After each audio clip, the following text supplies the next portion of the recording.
The Alpha King rejected all women, until a poor Omega defied the throne. Hello everyone. Before we begin today's story, I have a small favor to ask. Please hit subscribe and turn on the notification bell so you never miss our channel's new videos. It's quick, free, and the best way to support us in bringing you more dramatic stories. Your support means the world to us. Where are you watching from? Drop your city or country in the comments below. Thank you very much. Now, let's return to Elena Moore. The great hall of Blackwood Keep breathed with a quiet that felt heavier than stone, a silence shaped by rules older than memory and power that never needed to shout, where banners hung like frozen shadows, and the throne sat elevated by a few broad steps that everyone understood were not meant for climbing unless invited. And Elena stood at the far edge of the assembly, her hands folded, her posture practiced into stillness, an Omega taught by years of being overlooked to take up as little space as possible. She had traveled more than 200 miles to be here, counting each mile in borrowed shoes, carrying nothing but a modest satchel and a belief she barely trusted. And now she watched as noble women were presented one by one beneath the chandeliers, their names announced, their lineage praised, their futures weighed in a room that smelled of cedar and cold authority. At the center, Alpha King Dominic Blackwood listened without expression, his gaze steady, his presence absolute, and with each introduction he offered the same response, calm and final, a refusal that required no explanation and invited no debate, until the murmur of the crowd thinned into disbelief. Elena felt the shift ripple outward like a low tide pulling secrets into view, because when a king rejects everyone, the room begins to ask why, and when questions have no answers, fear fills the gaps. She kept her eyes lowered as instructed, not out of shame but habit, because she knew the unspoken math of rank, knew that an Omega without coin or name was expected to observe and endure, not hope. Yet hope had followed her anyway, stubborn as a heartbeat, whispering that fairness was not a rumor, but a promise waiting to be kept. From where she stood, the throne looked farther away than it should have been, as if distance itself bent to protect it.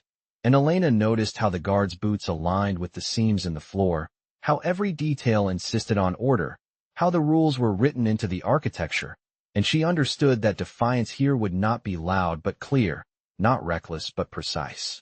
She breathed in slowly, counting to 4 the way she did when nerves tried to steal her voice, and she reminded herself that dignity was not granted by rank, that truth did not require permission, that silence could be a choice until it wasn't. Around her, the last of the candidates stepped back, dismissed, and the hall waited for what came next, a verdict or a dismissal or a command, and Elena felt the weight of that waiting settle on her shoulders like a coat she had not chosen but would carry, because sometimes the story does not begin with a crown or a challenge, but with a woman at the edge deciding whether she will remain unseen or step into the light. The refusal did not end the ceremony, it stretched it, turning time elastic as the hall adjusted to a reality no one had prepared for, because Alpha King Dominic Blackwood remained seated, composed, his hands resting lightly on the armrests as if patience itself were a discipline he had mastered, and the courtiers shifted their weight, uncertain whether to applaud tradition or await instruction. Elena Moore felt the air change, a subtle pressure that gathered behind the sternum, the kind that arrives when expectation collides with uncertainty, and she noticed how the whispers stopped traveling outward and began circling inward, contained, cautious, afraid of being overheard by the walls. A steward cleared his throat, offered a respectful bow, and spoke a polite line meant to move things along. Yet the king's silence answered first, not dismissive, not indulgent, simply present, and the effect was immediate, like a calm surface revealing depth. Elena's gaze remained lowered, but her awareness widened, taking in the way the noble women retreated to their places, how pride tightened into courtesy, how disappointment learned to wear a practiced smile, and she wondered if rejection could ever feel clean when it happened in public. She told herself she was an observer, that she had come to witness, not to be seen, but a thought pressed in, uninvited and steady, reminding her that fairness was not a gift bestowed by the powerful, but a principle tested by the brave. When the last name faded from the air, the steward announced a pause, a procedural mercy, and the room exhaled without relief, because pauses invite reflection, and reflection invites questions. Elena felt one of those questions take shape inside her, simple and dangerous, asking what the ceremony was for if not to honor truth, and what truth could mean if everyone agreed to look away. She had lived long enough with scarcity to know that silence could be a survival skill, but she had also learned that silence, when chosen too often, becomes consent to erasure. The guards at the steps adjusted their stance, not threatening, just attentive, and the motion caught Elena's eye because attention always reveals where power expects resistance. She measured the distance from her place to the center aisle, counting steps the way she counted miles, reminding herself that moving forward did not require permission when dignity was at stake. Somewhere near the dais, a court advisor murmured about decorum, about schedules and appearances, about how order must be maintained, and Elena recognized the language of avoidance, the careful phrases used to protect comfort rather than justice. Her heartbeat steadied, not quickening, but firm, and she felt a surprising clarity settle in, as if the decision had already been made by a part of her that knew the cost and accepted it. She thought of the road that brought her here, of the work she had done to earn her passage, of the nights she chose hunger over compromise, and she realized that poverty had taught her a skill wealth never needed: how to stand with nothing and still be whole. When the king finally lifted his gaze, scanning the hall with a patience that felt deliberate, Elena sensed that the moment was approaching its edge, not yet falling, but leaning, and she understood that what came next would not be loud or dramatic. It would be measured, shaped by restraint, because true defiance did not shout, it spoke clearly. She drew a slow breath, feeling the weight of the room settle into something manageable, and without looking up, she prepared to step forward, not to challenge a crown, but to ask a question that refused to be ignored. Elena moved before the pause could harden into dismissal, one step and then another, measured and steady, the sound of her shoes on stone barely audible, yet somehow louder than the whispers that followed, because movement from the edge always draws attention, and attention in a place like this carried risk. She did not rush, and she did not bow, not out of disrespect, but out of clarity, because she had learned that respect given without self-respect dissolved too quickly. The center aisle felt longer than it was, perhaps 50 feet by measure, yet it stretched with the weight of every expectation pressing inward, and she felt eyes turn toward her in waves, curious, disapproving, surprised, then wary. She stopped where the light from the chandeliers pooled evenly, a place designed for announcements and acknowledgments, and she waited, allowing the room to recognize that she was there on purpose. The steward inhaled sharply as if to interrupt, then hesitated, uncertain whether the rules covered this moment, and that hesitation gave Elena the space she needed. She lifted her chin just enough to meet the horizon of the hall without fixing her gaze on the throne, because she was not there to challenge authority with spectacle, she was there to speak truth plainly. Her voice, when it came, was calm and unraised, shaped by long practice and honest intent, and it carried farther than she expected, not because it was loud, but because it was unburdened. She spoke of the ceremony as a promise, of selection as a responsibility, of how choosing no one still made a choice that rippled outward, and she asked, simply, whether a tradition that silenced the many could truly serve the realm it claimed to protect. The words did not accuse and they did not plead, they observed, and observation has a way of disarming defenses built for attack. A murmur rose and fell like wind through banners, and Elena felt the urge to retreat tug at her heels, but she held her ground, reminding herself that courage was not the absence of fear, but the refusal to obey it. She acknowledged her place without apology, naming her lack of title and wealth as facts rather than flaws, and in doing so she reframed the room's assumptions, turning scarcity into credibility, because there are truths only those without protection learn to carry. The guards at the steps remained still, attentive but restrained, and the steward glanced toward the throne for guidance that did not come, because the Alpha King had leaned forward slightly, not in anger, not in approval, but in focus, as if listening were an act requiring posture. Dominic Blackwood's eyes, steady and unreadable, rested not on Elena's status but on her composure, and something in the hall shifted again, subtle but decisive, like a compass needle settling after disturbance. Elena finished without flourish, leaving space for response rather than forcing one, and she waited, hands relaxed, breath even, trusting the clarity she had offered to stand on its own.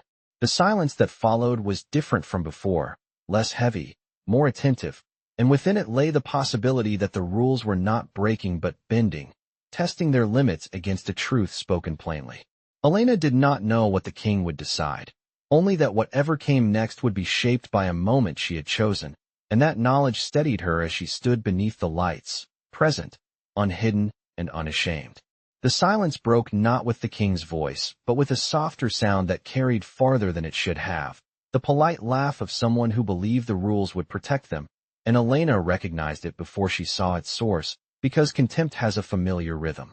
A noblewoman near the front stepped half a pace forward, her posture flawless, her tone sweetened by confidence, and she framed her words as concern for order, for tradition, for the dignity of the hall, suggesting that speeches from the floor were unbecoming and that exceptions, once allowed, invited disorder. The phrasing was careful and courteous, yet the meaning was sharp, implying that Elena's presence was a disruption rather than a contribution, that her courage was a misunderstanding, that her place was elsewhere. A few heads nodded, relieved to have the moment contained, and Elena felt the familiar sting of being discussed rather than addressed, evaluated rather than heard. She kept her gaze steady and her hands relaxed, reminding herself that composure was not agreement, but the pressure increased as another voice joined, this one from an advisor who spoke of precedent and efficiency, of schedules and expectations, of how ceremonies worked best when participants followed their assigned roles. The words were not cruel, but they carried the weight of a system accustomed to moving people aside with a smile, and Elena sensed the room aligning against her not in anger, but in convenience. She noticed how attention shifted toward the throne, waiting for affirmation, for the signal that would make the correction official, and the waiting itself felt like judgment. The guards remained still, respectful, their restraint amplifying the tension, because restraint in authority suggests readiness without threat. Elena listened without interruption, allowing the arguments to finish, and when she was finally addressed directly, it was with a question shaped like instruction, asking whether she understood the expectations of the hall. She answered honestly, saying she understood the expectations very well, and that understanding was why she spoke, because expectations that excluded truth could not claim dignity. A murmur followed, unsettled rather than hostile, and Elena felt the line tighten between courage and consequence.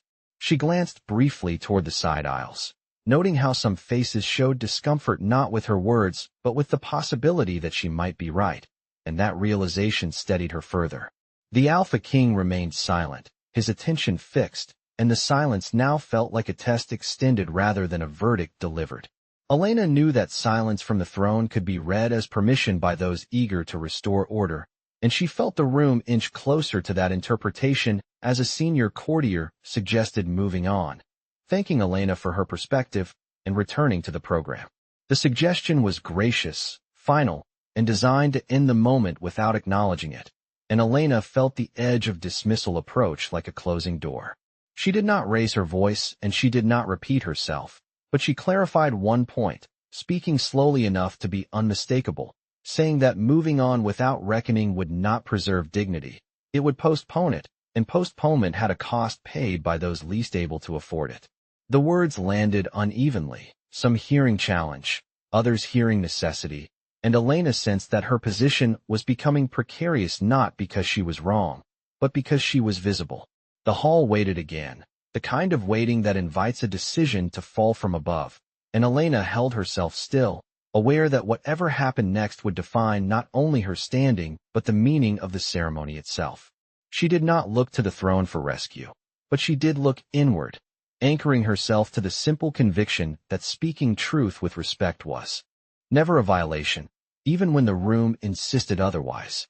The moment did not demand louder words. It demanded a clearer choice, and Elena understood that the line she stood on would hold only if she stepped fully onto it.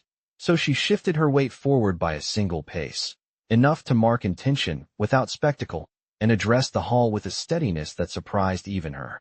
She did not frame her words as a plea or a protest, but as an account of responsibility, speaking of the crown not as a symbol, but as a duty measured by who it protects when comfort is no longer convenient. She said that defiance did not mean disorder, that questions asked with respect were the heartbeat of a living tradition, and that a throne strong enough to govern a realm was strong enough to listen to those it governed. The air seemed to thin as she spoke, and Elena felt the room's attention narrow, the way a lens tightens to bring something into focus, because clarity has a way of quieting distractions. She acknowledged the advisors and the customs they guarded, then drew a simple boundary, stating that customs existed to serve people, not to excuse their absence, and that efficiency, without fairness, was merely speed in the wrong direction. The words landed not as accusation but as alignment, inviting agreement rather than forcing it, and Elena sensed the hall wrestling with that invitation. She could feel the risk in her chest, a small ache that reminded her what she stood to lose. Yet she also felt something else, a steadier warmth that came from speaking without disguise. She finished by naming the reason she had come forward, not to be chosen, not to disrupt, but to ensure that choice itself remained honest, because honesty, once sidelined, did not return on its own. The silence that followed was taut, expectant, and Elena held it without filling it, trusting that space could carry meaning when words had done their work. A courtier shifted, then stilled, as if reconsidering a prepared response, and the guards remained statuesque, their restraint reinforcing the gravity of the moment. Elena's gaze lifted at last, not to challenge, but to include the throne in the conversation she had opened, and she met the Alpha King's eyes for the first time, finding neither anger nor indulgence there, but attention sharpened by interest. She did not look away. She grounded herself in the simple truth that defiance, when rooted in dignity, did not seek to topple authority, it sought to refine it. She stood, hands relaxed, shoulders square, a woman without title holding a principle as if it were enough, because for her, it was. The hall seemed to inhale together, and Elena sensed that the decision approaching would not erase what had been said, regardless of its outcome, because words spoken plainly have a way of staying put.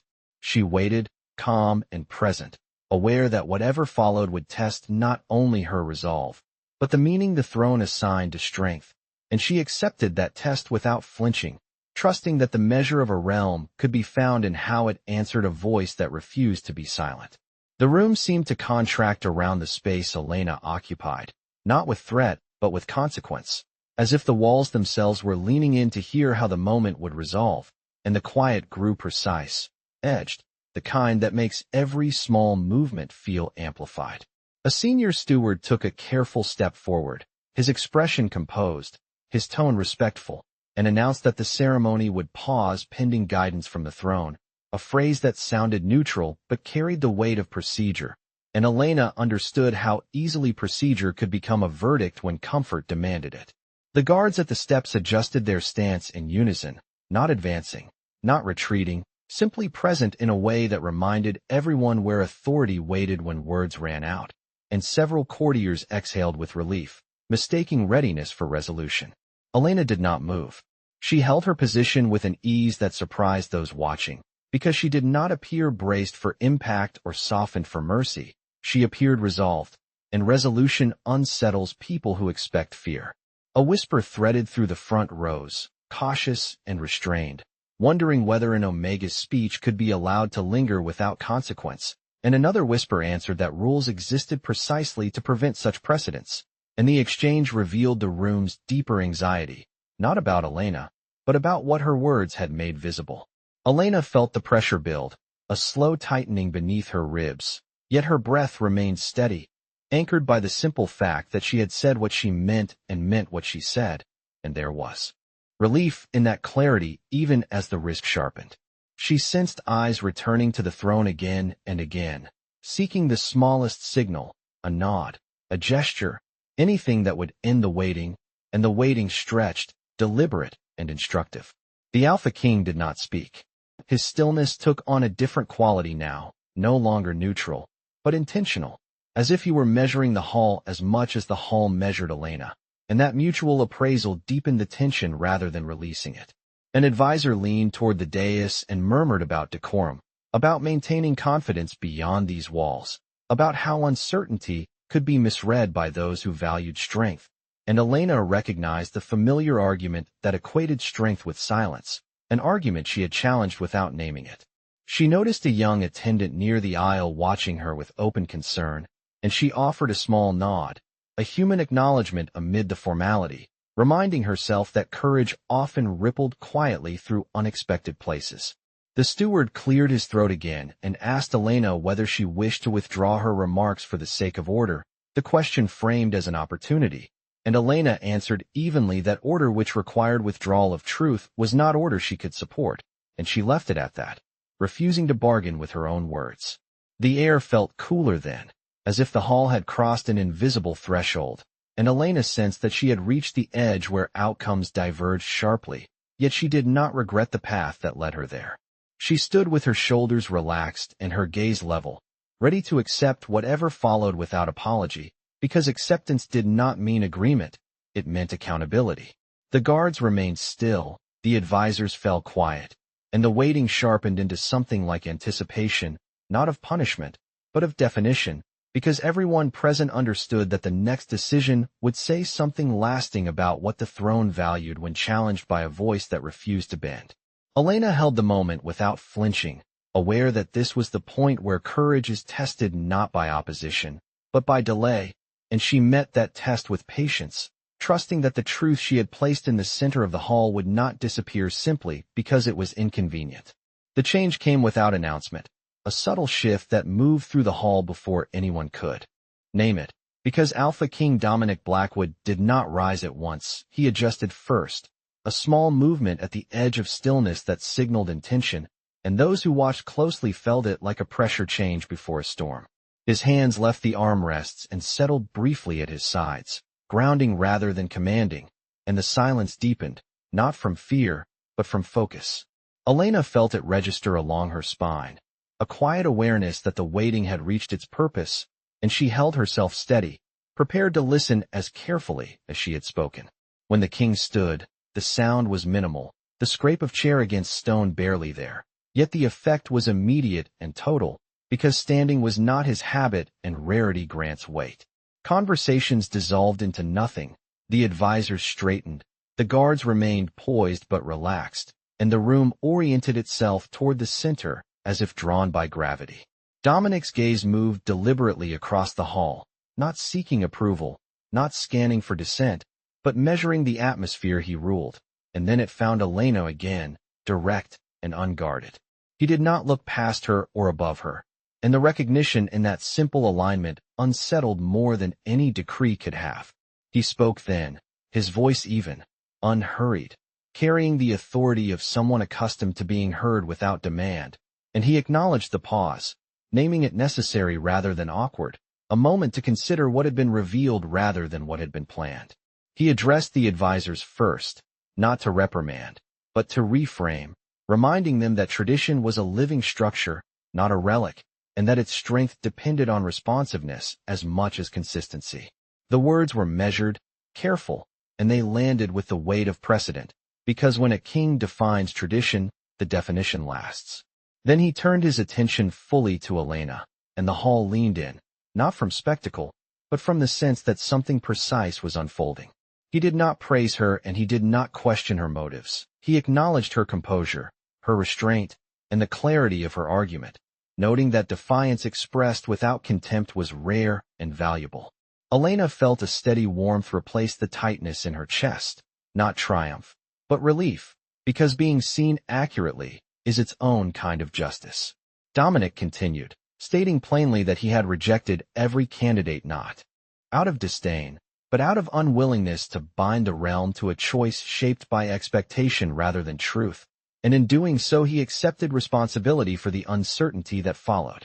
He said that a throne should never fear scrutiny offered in good faith, and that silence in response to honest challenge was not strength, it was avoidance. The hall absorbed the words slowly, as if recalibrating, and Elena sensed the ripple of recalculation moving through those who had expected dismissal.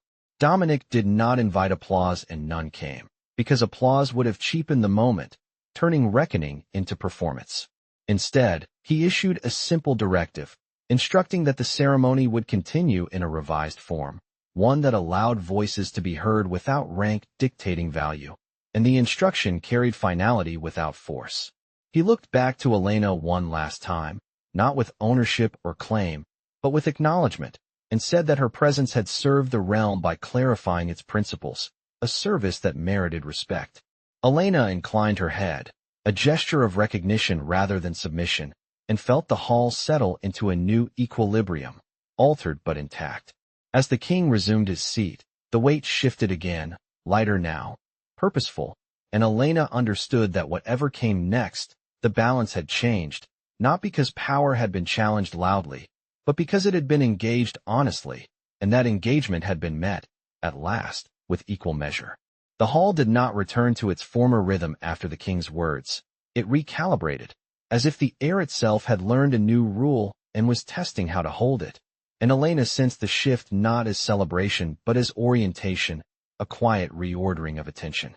The steward announced the continuation in a voice steadier than before, outlining the revised proceedings with careful neutrality, and the candidates were invited to remain not by rank, but by willingness to speak if called upon, a change that rippled outward in subtle ways, loosening shoulders, sharpening expressions. Elena was guided a few steps to a place nearer the center, not elevated, not isolated, simply included, and the simple act carried meaning because inclusion without spectacle affirms rather than consumes. She felt eyes return to her with a different quality now, less dismissive, more curious, and she met none of them directly, choosing instead to remain grounded in the moment unfolding. The advisors exchanged brief looks, adjusting their notes, recalculating how council would function under a standard that had just been named aloud, and Elena realized that power often resists change until change speaks its language clearly. Dominic Blackwood observed the proceedings with measured attention, intervening only to clarify process, not outcome, and that restraint spoke louder than command, because it demonstrated trust in the framework he had just endorsed. When a noblewoman offered a thoughtful question about responsibility rather than entitlement, the king acknowledged it without preference, reinforcing the shift by example, and Elena felt the room lean into the practice rather than the performance of fairness. She remained present, attentive, neither shrinking nor expanding to fill the space, and she noticed how the guard's posture softened almost imperceptibly, readiness giving way to assurance, because clarity reduces tension more effectively than force. As the ceremony progressed, the murmurs took on a different tone, less defensive, more reflective, and Elena understood that the reversal taking place was not dramatic but structural, a quiet redirection of authority toward principle. At one point, an advisor addressed Elena directly, asking for clarification on a point she had raised earlier, and the request was respectful, unguarded, and Elena answered with the same measured honesty she had shown from the beginning, careful not to claim ownership of the shift, careful to anchor her response in shared values rather than personal victory. The king listened without interruption, and when the exchange concluded, he summarized the principle succinctly, reinforcing it as policy rather than opinion, and the reinforcement settled like a keystone, locking the change into place. Elena felt a steady sense of alignment replace the earlier tension, not because the outcome favored her, but because the process had honored what she believed mattered. She recognized then that the true reversal was not her movement from the edge to the center, but the movement of the throne toward accountability, a shift that redefined strength as responsiveness rather than distance.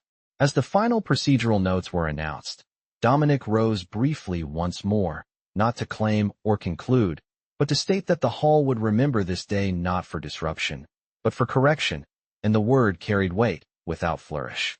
Elena inclined her head again, acknowledgement meeting acknowledgement, and as the ceremony drew toward its close, she remained where she was, present and unclaimed, understanding that recognition did not require possession to be real. The hall dispersed with a different cadence, quieter, more thoughtful, and Elena stood within that quiet, aware that the path ahead was still uncertain, but certain that something essential had been restored, not to her alone, but to the realm itself. The dispersal left behind a quieter hall, the kind of quiet that lingers after meaning has been exchanged and cannot be taken back, and Elena felt it settle around her as people moved past with thoughtful restraint, their conversations subdued, their expressions altered by what they had witnessed. She remained for a moment longer, not because she was unsure where to go, but because departure felt like a punctuation mark she was not ready to place. And in that pause she allowed herself to breathe without counting. The chandeliers dimmed incrementally as attendants adjusted the light for the next engagement, and the space softened from ceremony to passage, from judgment to continuity. Elena turned at last, stepping toward the aisle with the same measured pace she had used to enter it, and she noticed how the distance felt shorter now, not because the room had changed, but because she had. A steward approached with a respectful inclination of the head and offered her guidance to the outer corridor, not escorting, simply indicating, and the courtesy was unadorned, sincere. As she crossed the threshold, she sensed a presence align with hers, unannounced, and she paused without surprise as Alpha King Dominic Blackwood joined her at a respectful distance, not blocking her path, not claiming her attention, simply walking alongside for a few steps as equals in motion, if not in station. He spoke quietly, acknowledging the weight of what had occurred and the patience it required, and he thanked her not for defiance, but for clarity, stating that clarity was a rare resource in any realm and one he intended to protect. Elena answered with the same honesty she had carried throughout, saying that protection mattered most when it was extended without expectation, and the exchange felt complete, not charged, not possessive, but open. Dominic nodded, considering, and remarked that openness was a discipline he continued to practice. Then he wished her safe travel and turned away without ceremony, leaving space rather than imprint. Elena continued on, the corridor opening to an exterior gallery where daylight spilled in, pale and steady, and she felt the air change as the doors opened, fresher, unconfined by stone. She paused at the balustrade, looking out over the grounds, measuring the path she would take next not in miles but in intention, and she recognized that nothing had been promised to her except recognition, yet recognition had altered the map. Below, the city moved with its ordinary urgency, unaware of the recalibration that had occurred above it, and Elena understood that most change begins that way, quietly, without announcement.